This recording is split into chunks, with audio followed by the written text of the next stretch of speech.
I've been in the markets over 60 years and I'm shocked, but not surprised. A more than 17% rally in the S&P 500 in just 2 weeks is leading many stocks higher this earnings season. It's called breakaway momentum. The market has said, that's enough. We've done enough damage. As the momentum continues, certain industries are still faring far better than others in this recovering market. That is an area where we've been able to take advantage of the dips and where I think people should be putting their money. Marc Chaikin with Chaikin Analytics shares 3 industries where his power gauge system is showing the strongest bullish momentum. The 4 stocks I just mentioned are really at the forefront of the AI revolution. Now, he's also sharing several specific stocks in these sectors that retail investors can't ignore. Let's dive in.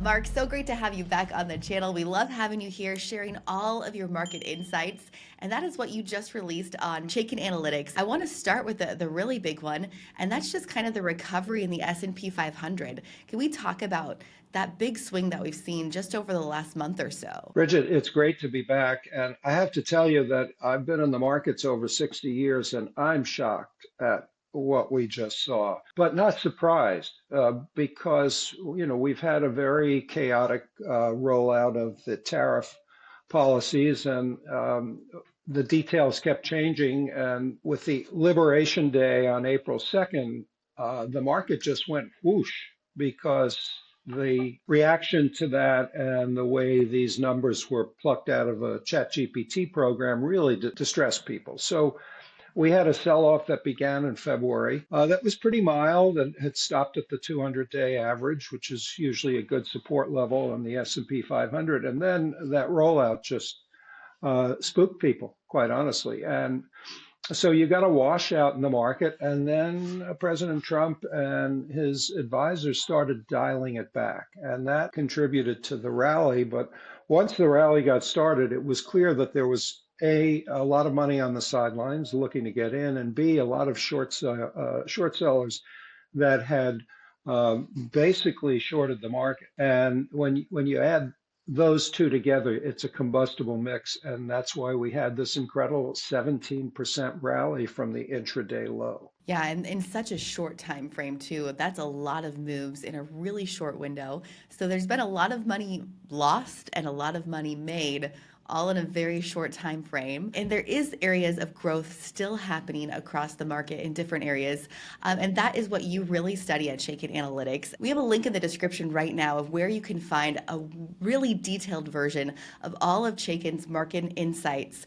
You can click the link in the description or scan the QR code on the screen right now to get into these insights in their full length. But we're going to discuss just some of them here in this video. So Mark, I want to go into basically which sectors of the market are seeing the biggest strength and kind of some bullish indicators right now. Well, that's really the key to making money in the market, Bridget. So I'm glad you brought that up.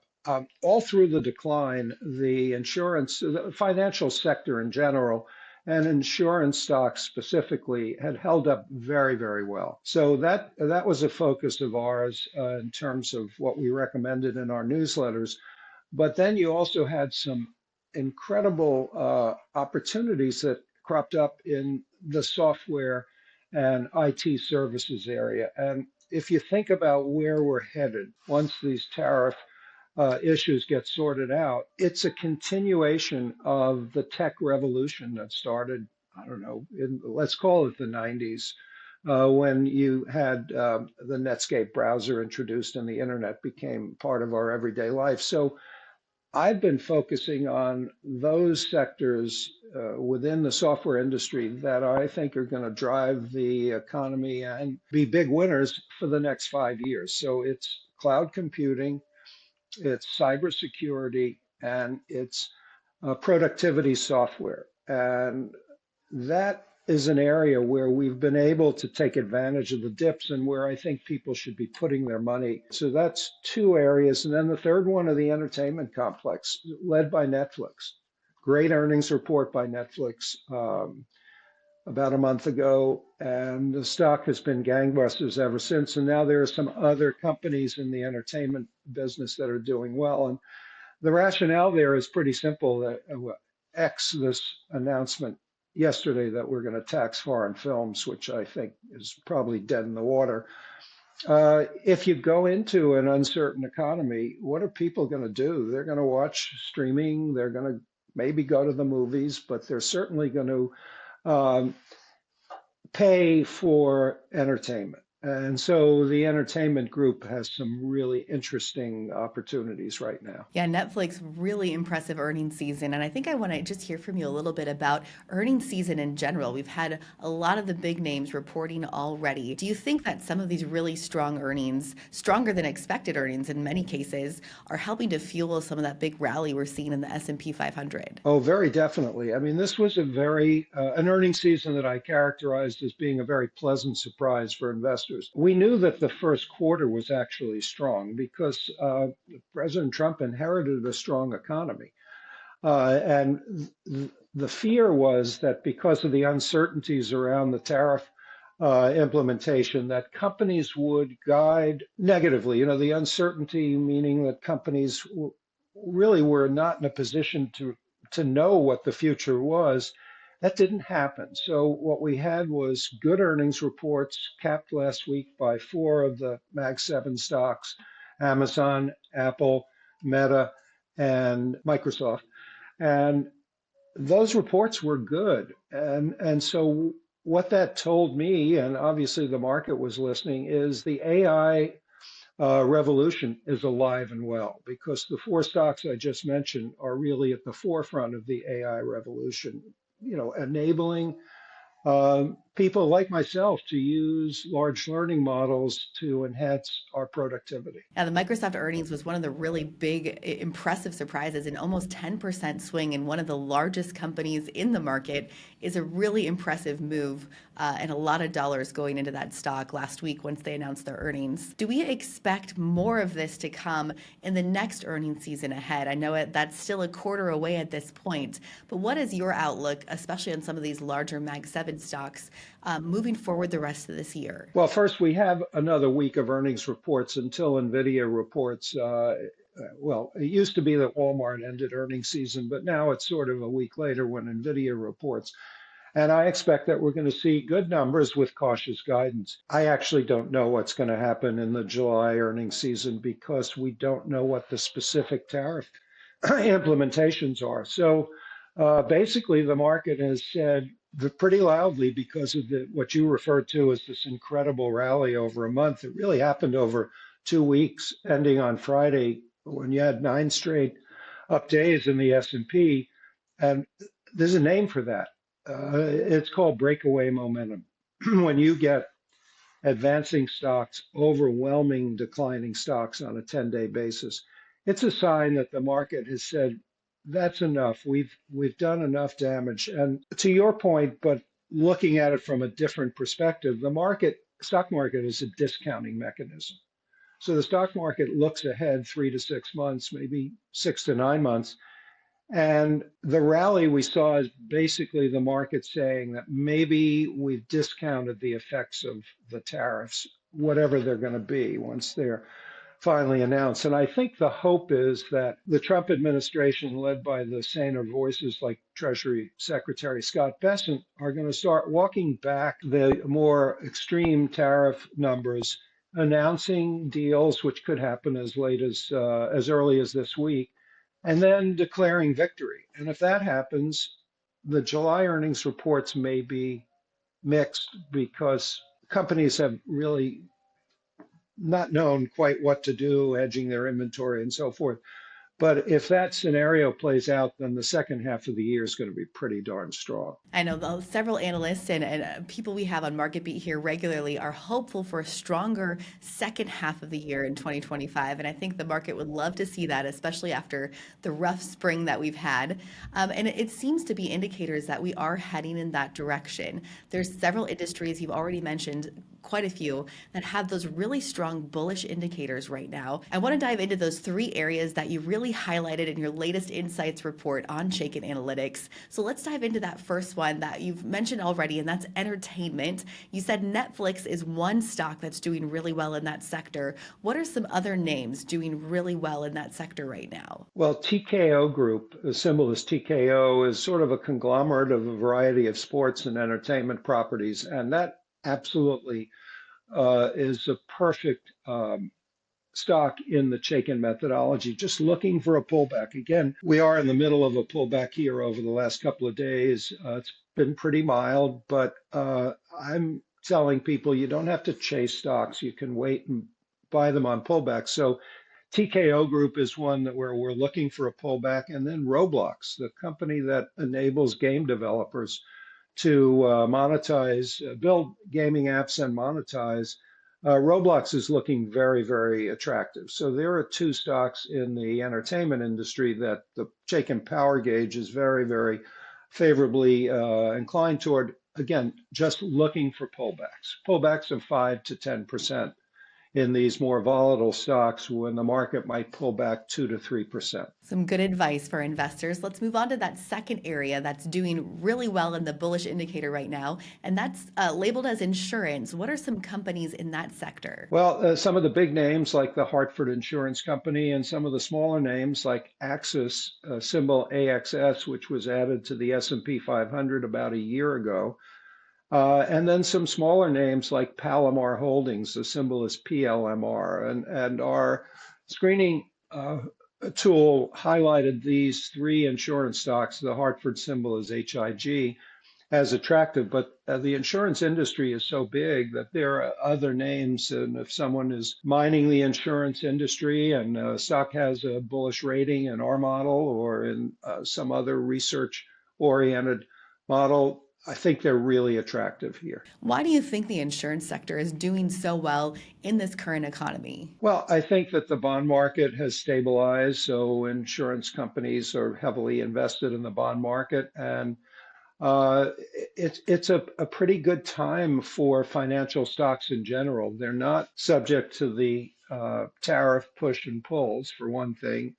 And there's pretty decent dividend yield on most of the bigger insurance companies. And we haven't really had a lot of natural disasters in the last 3 to 6 months. So I wouldn't call it a perfect storm, but it's pretty close to that. And you know, a lot of people view, um, we've forgotten that part of the basis for being bullish about the Trump administration was deregulation, pulling back of regulations, and that's gotten lost in the fog, in my view, of the tariff implementation. But if you step back a bit, there is deregulation going on in the financial sector, and that is typically bullish for insurance stocks. Very interesting. Well, let's move into that third and final category that's seeing some bullish turns in the market right now. And that's kind of labeled IT services, and that covers a lot of areas. Yeah, that is my favorite area. I've always loved technology and I've always believed in software throughout my whole career. So I'm going to expand it a little, but one stock that stands out there is VeriSign. Symbol is VRSN. And VeriSign is, part of the login process for most of us, even if we're not familiar with it, as well as a stock named Okta. OKTA is the symbol. And both of these companies are growing like crazy, not subject to tariff constraints or whipsaws. And to those stocks, I would add my favorite cybersecurity stock, which is Fortinet. Fortinet is part of our 2025 10 stock portfolio in one of our services called the Power Gauge report and a Power Gauge investor rather. And Fortinet has held up incredibly well in the selling that we've seen in March and April. And so that's another name in that group that we absolutely love. And there are some really good cybersecurity stocks uh, below Fortinet on our list that are very, very attractive. Yeah, it's an excellent industry to get into. We talked about Okta on this channel before, and I know you mentioned Fortinet in your last video too.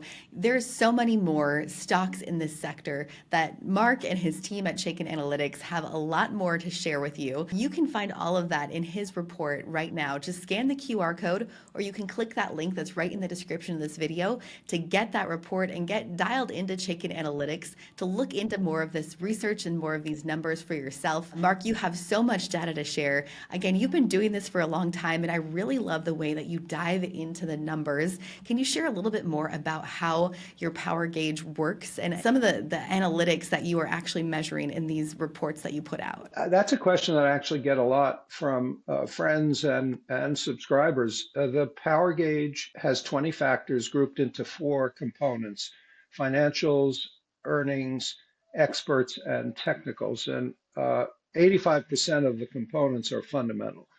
So in the financial category are the indicators that a Warren Buffett would look at, like free cash flow and return on equity. But it's in the expert area that I think we add real value. I call it our secret sauce.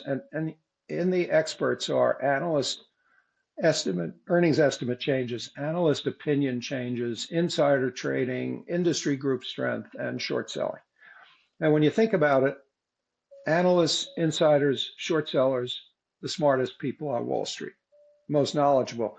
But here's where this is interesting, because I've gotten the question, well, what do you think the tariffs are going to do for company earnings? Or does the power gauge have a way to measure the impact of tariffs?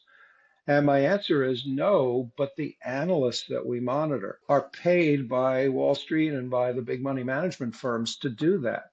So we're piggybacking on the analysts. We don't have to know whether the tariffs are going to affect Ford or U.S. Steel or any of the other drug stocks that might be impacted.